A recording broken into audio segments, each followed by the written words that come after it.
झूलेलाल। मां रिद्धि मोटवाणी तव्हांखे हिकु आखाणी थी ॿुधायां। लालच जो नतीजो। हिकु शहर में लक्ष्मी देवीअ जो मंदिर हो।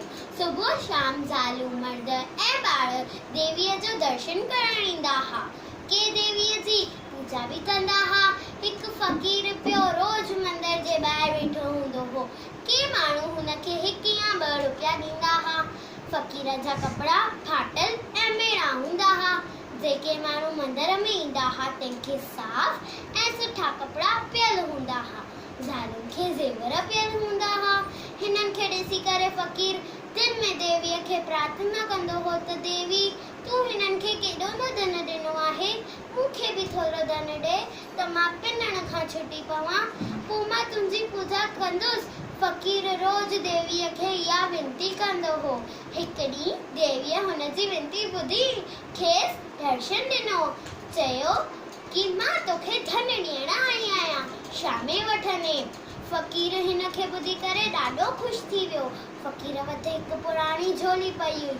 फ़क़ीर झोली देवी अॻियां झली ऐं चयो देवीअ चयो कि मां तोखे कि अॼु जेतिरो घुरंदे ओतिरो तोखे मिलंदो, पर हिकु ॻाल्हि यादि रखजांइ, जेतिरो धन झोलीअ मां हेठि किरंदो सो मिटी बणिजी वेंदो।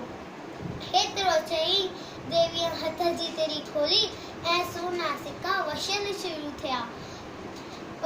फ़क़ीर जी झोली अध खां मथे भरिजी वई। देवीअ चयो त हेतिरो धन काफ़ी अथई। फ़क़ीर जो मन लालच में भरिजी वियो। फ़क़ीर देवीअ खे चयो अञा ॿिया बि सोना सिक्का ॾे। देवीअ वरी सोननि सिक्कनि जो विश्कारो कयो। ओचितो ई आवाज़ थियो, पुराणी झोली फाटी पई।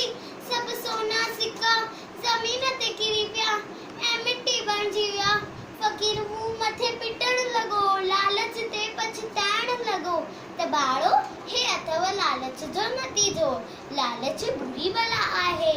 सभु सोना सिक्का ज़मीन ते किरी पिया ऐं मिटी बणिजी विया।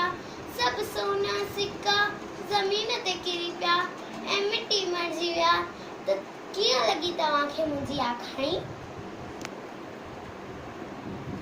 हो गई ना अखाणी।